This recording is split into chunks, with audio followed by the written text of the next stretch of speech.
Hello friends. The topic which I feel like talking about today is the hottest topic going, return of Tahuwwar Rana to India. Of course, it was a much awaited event to bring justice to more than 170 people who died that day, their families and the whole country, which was hurting really bad. Few incidents leave a deep mark on people and national psyche, and this was one such incident. And this incident, in fact, could have justified a war against the perpetrating country. And was it India's restraint or cowardice? I'm not able to say that for sure. India at that time was a poor, scared, spineless country who just protested weakly. Is this incident where around 200 people are brutally killed and you know who they are and you just say, we will initiate an inquiry, or we are quiet, or we are responsible? Not at all. You have no spine, no pride. And I hung my head in shame that a country which is with a pride of an army, fourth largest and everything possible, is not able to fight for the life of its citizens. This incident also taught us a lot about journalism. Basically, the podcast today is for journalism. You remember that 26/11 coverage where journalists like Barkha Dutt were shamelessly, hypocritically, voyeuristically, thoughtlessly, for their power, greed, money, they were covering this incident very, very badly. It was very, very thoughtless way of covering it. And she shamelessly helped the terrorists by giving them the latest information, the feed, positioning of our armed forces, our security personnel who were going to help people who were there. And of course, Barkha was the most notable name. And she was revealing and exposing where the commandos are hiding. And the worst is there was one poor person who ran out escaping from the hotel, and she stopped him and even asked him where his wife was hiding. What a shame. She also exposed the wife of that person to terrorists, and of course the mentors who were guiding them and had their televisions open and were thanking people like Barkha Dutt. So it was somehow an incident which made us feel or think twice about journalists. And there was this man, who disclosed this, an honest journalist called Mr. Kunte, who wrote about this incident. And you know what? His name was wiped out of journalism. He had to disappear from internet because power of journalists like Barkha Dutt was too much. It makes you hang your head in shame. There are many journalists like them, who think that they're going to make a name for themselves. They will become a celebrity and they would, what kind of accolades they're going to earn. She killed his career. Though he was telling the biggest truth possible, he disappeared from journalism. Do we want journalists like that?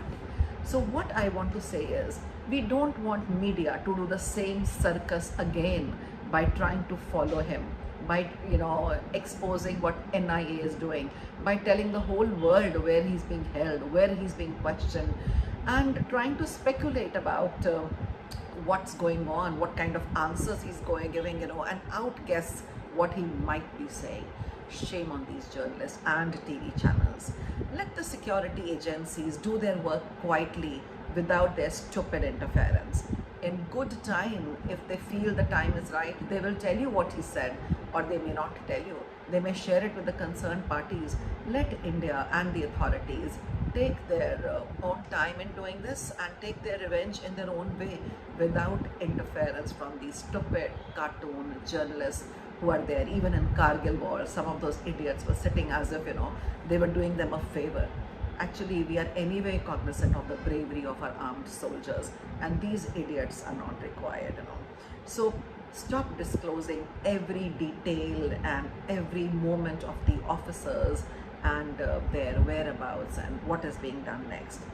Meanwhile, the interesting thing is, some stupid politicians are busy trying to take credit for bringing him back where none exists. It's clear victory of Modi diplomacy and hard work of bureaucrats and foreign agencies who must have worked hard from India, building a case which was lying cold for almost 8 to 9 years, fighting it out in US courts, winning it in their favor. Then the final thing is by getting it signed by the president out there.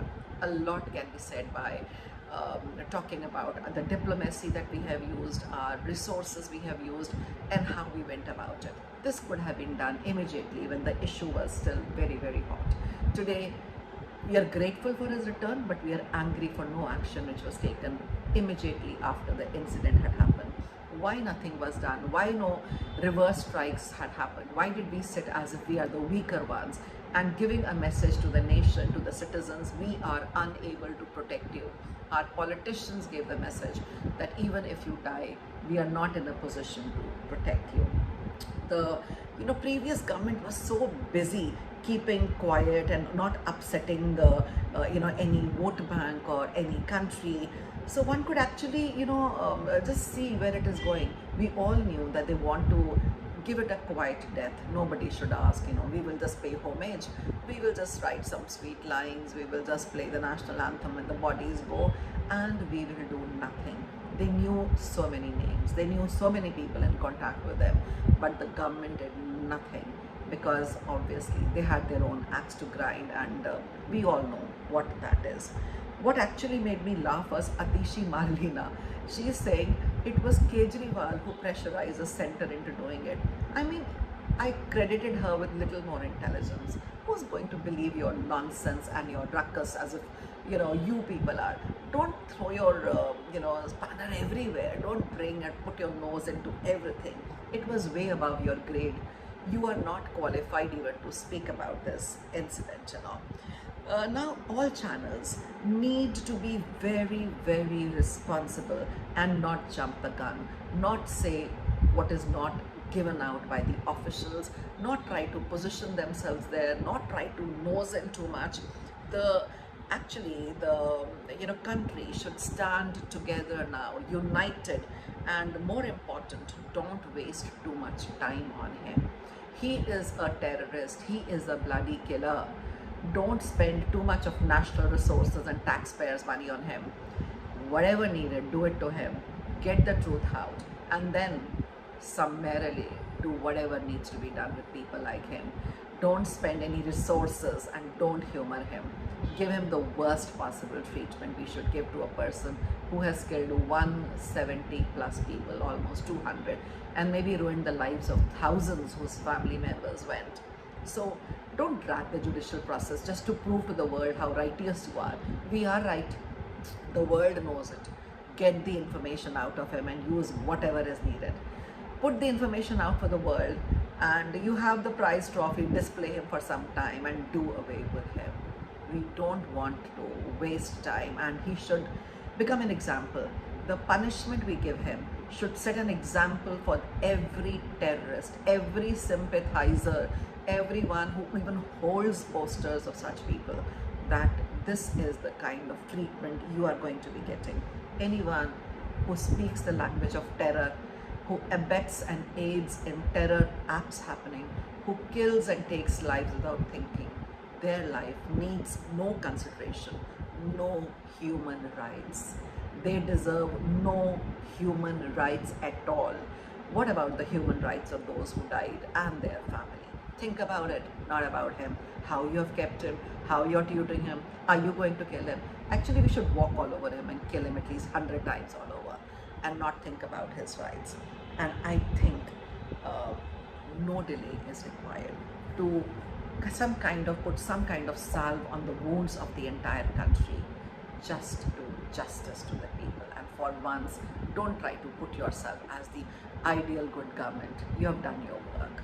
So all of us, let's pray for speedy justice and some peace to the families of those who lost their loved ones.